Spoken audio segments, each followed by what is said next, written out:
Right then, good morning everybody, good morning, good evening, good afternoon, whatever it is, wherever you happen to be. My name is Paul, I'm also called Knack. I'm the brains behind the world's most repetitive blog, Knack's Old Peculiar, and behind Knack's Daily Teaser, which is an equally boring and repetitive pub quiz. You are welcome to give it a try. I also talk about movies when I actually am in the mood to sit still for long enough to watch one. Please feel free to explore my channel, there's a few movie reviews about. I also talk about TV shows I'm watching.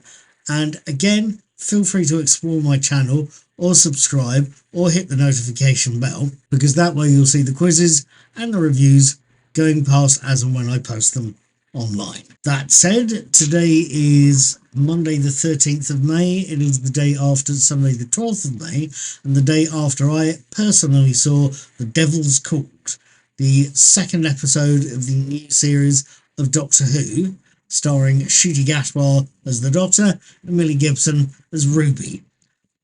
I saw The Devil's Chord, and I thought I should tell you what I thought about it.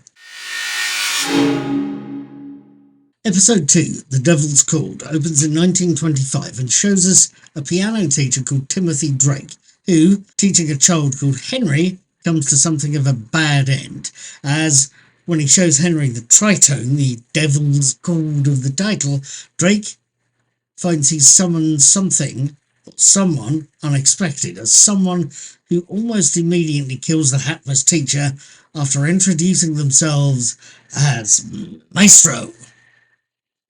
Post-titles, we see the Doctor and Ruby, Ncuti Gatwa and Millie Gibson in the control room of the TARDIS, discussing where they should investigate next. Ruby is keen to see one thing: the Beatles recording their first album at the Abbey Road Studios.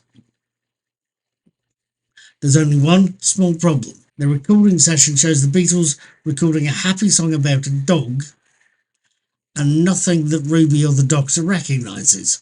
It gets even worse when the pair see Cilla Black recording, and then catch an orchestra recording a version of Three Blind Mice.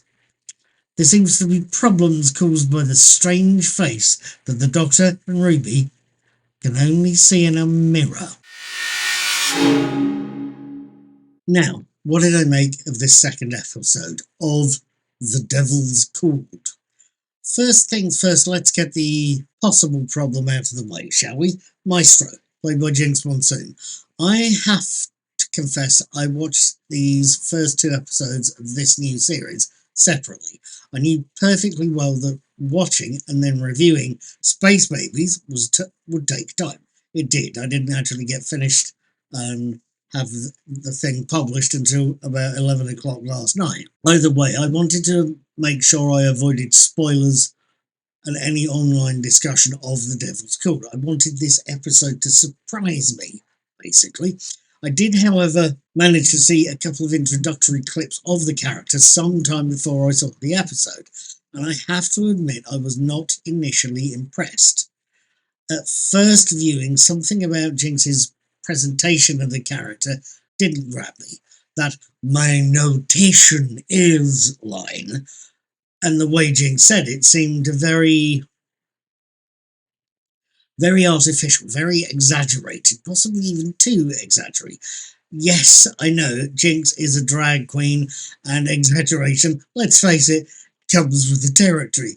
If you're not exaggerating things as a drag queen, you're doing the job wrong, and you're not wearing the frock for the right reason.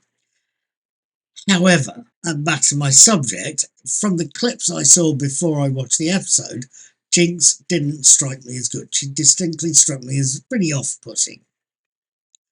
But I didn't want to prejudge the character, the person playing the character, or the story ahead of time. I wanted to watch it and try and judge the thing on merits. Effectively, I tried watching The Devil's Chord with an open mind, and came away having enjoyed both the episode and Jinx's performance. Yes, Jinx puts in an over-the-top performance as the episode's main villain, but they also carry the part well enough and carry the part with enough menace to offset what I could have found as an offensively over-the-top performance. Silly is possibly another term we can throw in here, because we could possibly argue that The Devil's Chord is an extremely silly episode. After all, for the first time in the show's history, it's got, let's face it, it's got a drag queen playing the villain, and it finishes with a musical number. Thankfully, there are only 3 songs in the episode, so I'd not call this a musical or a musical episode. Musical genre pieces, telefantasy pieces, are something I always feel dubious about, despite how well the 2 I've seen actually work. Those were Subspace Rhapsody from Star Trek Strange New Worlds and Once More with Feeling, the Buffy the Vampire Slayer episode. They are very well made. This is not a musical episode, or The Devil's Chord is not a musical episode. It's more an episode with and about music. A lack of songs in an episode about a monster trying to keep music to itself would frankly have been odd. We can argue The Devil's Chord is silly. We could argue the episode is light-hearted. We could easily argue on any number of things, but with a simultaneously menacing and exaggerated protagonist and moments of darkness scattered throughout the whole episode, and, yes, let's be honest, a big song and dance at the end, this is an entertaining episode. There's possibly other things to point out here, or possibly Easter eggs I should tell you about. One definite little hidden Easter egg is the point where we see at one stage where people are leaning out of their windows to listen to the first bit of music they've heard in several years. There is a little old lady at a window who minutes later starts playing Clair de Lune on her piano in home, only to be killed by Maestro. Long-term fans, and those long-term fans watching the Doctor Who collections, the Blu-ray collections, box sets of the series, will know the little old lady is in fact June Hudson, better remembered as the costume designer for Doctor Who and for Blake 7 in the late 70s and early 80s. It's nice to see her involvement outside the behind the sofa watch-alongs and her original design work.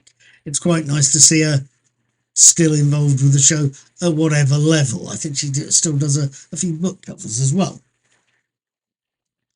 Something else I spotted is a scene. There is a scene in The Devil's Chord where Ruby tells the Doctor that the world did not end in 1963, that for all of her life she has heard music, knows music exists, despite the actions of Maestro. So the Doctor, Ncuti Gatwa's 15th Doctor, takes her forward in time from this 1963 to a future that will happen if Maestro is not stopped. It is a tense, dramatic, restrained, and an incredibly dark scene, and it's almost an exact direct copy of a similar scene in the Tom Baker era story Pyramids of Mars. Yes, I am old enough to recognise this new scene's roots and to recognise what Russell T Davies has recycled in copying it. Do I think that recycling is a good thing or a bad thing? I will be honest, I believe it is a good thing. Those of us old enough and creaky enough to remember Pyramids of Mars will get a thrill of recognition. Those of us coming to the show for the first time will find out why the Doctor won't just leave a dangerous situation. It's so he can quite literally try his damnedest to avoid destruction. There are other things we can possibly point out. If you are in the UK, as am I, you'll have noticed that Space Babies and The Devil's Chord were broadcast as a UK double bill on BBC One on Saturday, May the 11th. But they were also released on the BBC's iPlayer service at midnight on Friday, the 10th of May, to match the international times used by Disney+. I'm actually quite grateful for that airing on iPlayer. It meant I could watch Space Babies early, review it, and then publish those reviews, and then take my time to do the same for The Devil's Chord. You are watching or reading the results of that. You're watching the video or you're reading the version on Knickknacks Old Peculiar. But I have to admit, I am curious about the choice of doing it as a double. I don't know why the BBC chose to do it as a double bill, but I can only guess. I think, in part, one reason would have been to create a buzz for the feature-length opening episodes, effectively. 2 episodes of Doctor Who at an hour and a half in length altogether, a feature film length production. But I also think that, in part, the team running the show wanted to make sure that a musically themed episode of a popular show aired directly before this year's Eurovision Song Contest on BBC One. It strikes me that the producers of the show and the BBC wanted to make sure that the likes of you and me were watching BBC One for a very, very, very long time last Saturday night. Right, with all of that said, and that was quite a lot of stuff that I did say, with all of that said, what did I think of The Devil's Chord? I think I can safely say that I saw a very good episode of Doctor Who last night.